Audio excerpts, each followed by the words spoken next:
Our next speaker is, without question, one of the most honored children's authors today. Winner of the Newbery Medal, the Boston Globe Horn Book Award, the Mark Twain Award, and many, many others. I don't mean to date myself, but I remember the first time I saw The Giver was in my elementary school library, where it had a permanent shadow box display honoring it. So without further ado, please welcome Lois Lowry.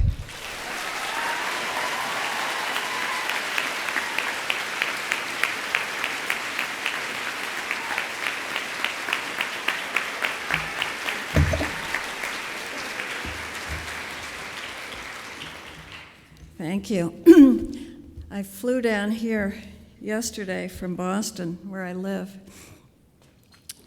And when I was in the security line and about to fill the plastic boxes with my laptop and my toothpaste, I suddenly noticed, this is Logan Airport in Boston, a sign that I hadn't seen there before, and I'm in airports a lot. And it said, if you were born on this date in 1937 or on any date earlier than that, you do not need to take off your shoes.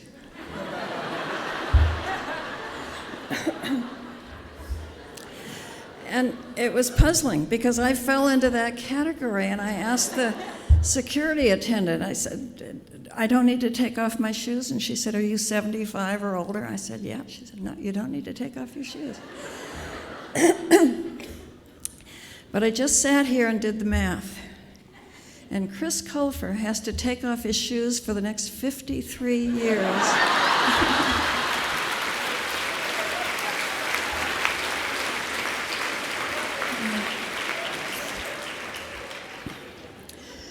This is not the first time I've spoken at this breakfast. I spoke at this breakfast way back in 1987, 25 years ago, when this convention had a different name, and it was in a different place, Washington, D.C., and I had blonde hair instead of gray. And it actually, that year, I checked this on the internet, that year had the largest turnout that it had ever had, 22,000 people. Not at the breakfast, but at the convention. Some of the speakers at the convention that year were Tip O'Neill, Arthur Ashe, Kurt Vonnegut, Dr. Seuss. They're all gone now, of course. And one of the other speakers at the Children's Book and Author Breakfast 25 years ago was Robert McCloskey. It was very tough to be the speaker after him.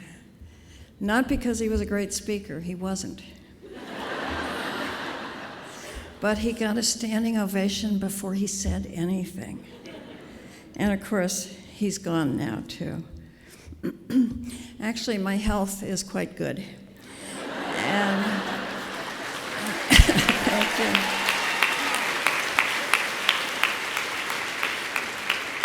I don't plan to be gone anytime soon, and being here today feels like coming full circle after all those years. When I was here in 1987, I had written probably 12 books. It would be 5 more years and 5 more books until I wrote The Giver. I try, because I'm asked the question so often, to recall why I wrote a book that was so different from the then 17 books I had written up until that time. There were triggers, of course, small things that set my mind on a certain course, and I've told anecdotes about those things many times over the years, but they really are nothing more than triggers and anecdotes. The true reason that I wrote The Giver, I realize now, was actually the same reason I write every book, because I was wondering about something. I've never subscribed to the very popular admonition that is often given to beginning writers and was given to me when I was studying writing at Brown University in the 50s. They always tell you, and tell you still, to write what you know. I think it makes more sense to write what you don't know, to write what makes you uneasy, what you wonder about, what keeps you awake at night. When I sat down to write a new book in 1992, the book that would be eventually called The Giver, we had just gone through the first, what we sadly have to call the first war in Iraq. It's ironic that John mentioned that same period of time. That was a war in which my son took part. He was an Air Force pilot. And I remember that he wrote me, predated email, he wrote me from Saudi Arabia during those days. He was flying, he said, every day over the Gulf where the oil fields were burning.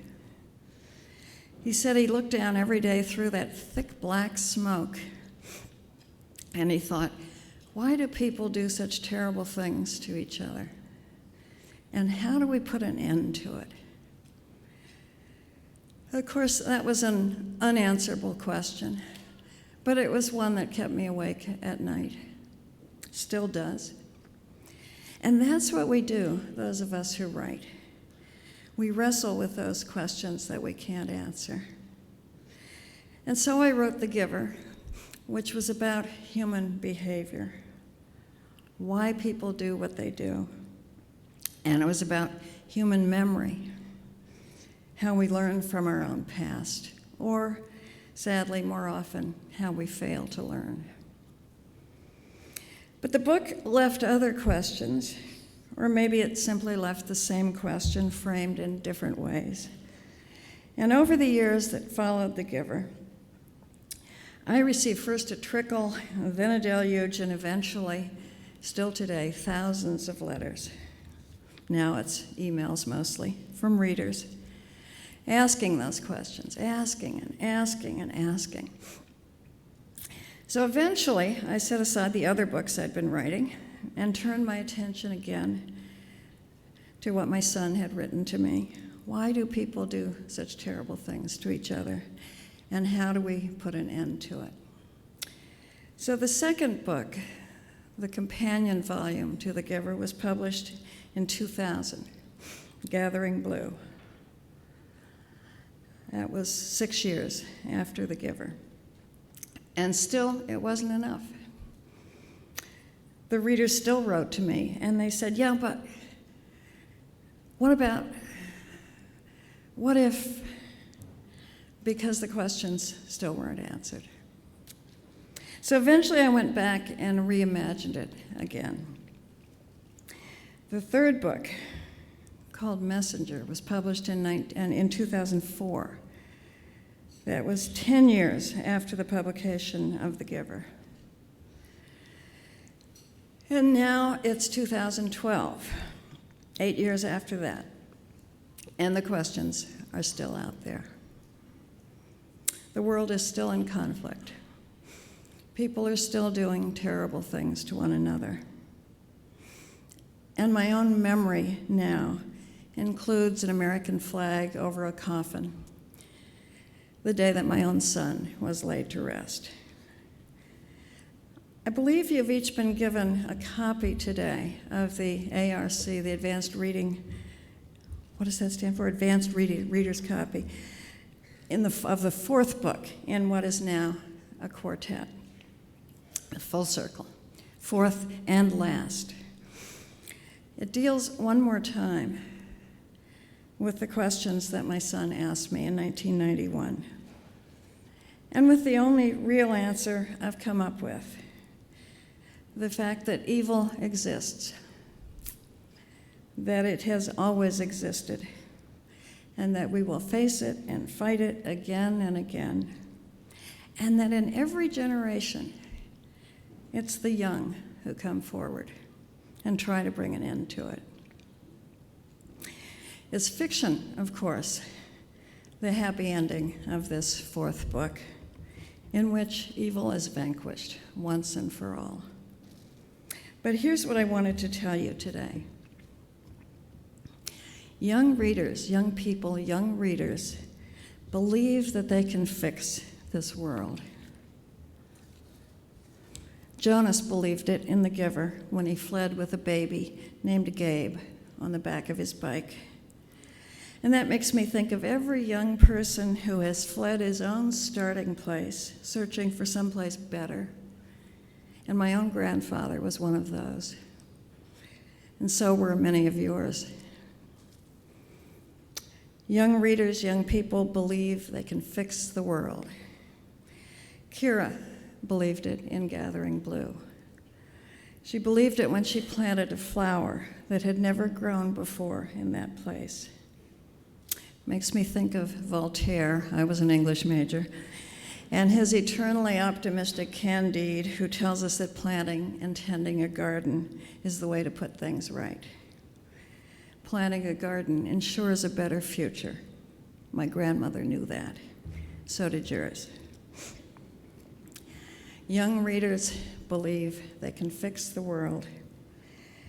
Maddie believed it in the book Messenger, when he entered the most terrible, the most treacherous forest and gave himself up to it. It makes me think of the young man who stood in front of the tanks at Tiananmen Square in 1989. It makes me think of the young Buddhist monks who set themselves on fire last week in Tibet. It makes me think of my son when he climbed into the cockpit of an F-15. The new book is permeated also, you can tell by its title, Son, by the connection between a mother and a son. Maybe it was for my own lost boy, for him, for the memory of him, that I allowed the boy in this book to face evil, and not only to survive, but this time to triumph. The boy's name, incidentally, is Gabe. The young believe they can fix and change the world. I think Robert Mulkowski knew that. I think Dr. Seuss shared that belief. I know Arthur Ashe did, Tip O'Neill did, and even Kurt Vonnegut, for all his cynicism, kept reminding us that it was possible. I think all of you must feel the same way. If you didn't, you wouldn't be here. It's a great honor to be here with all of you this morning. Thank you.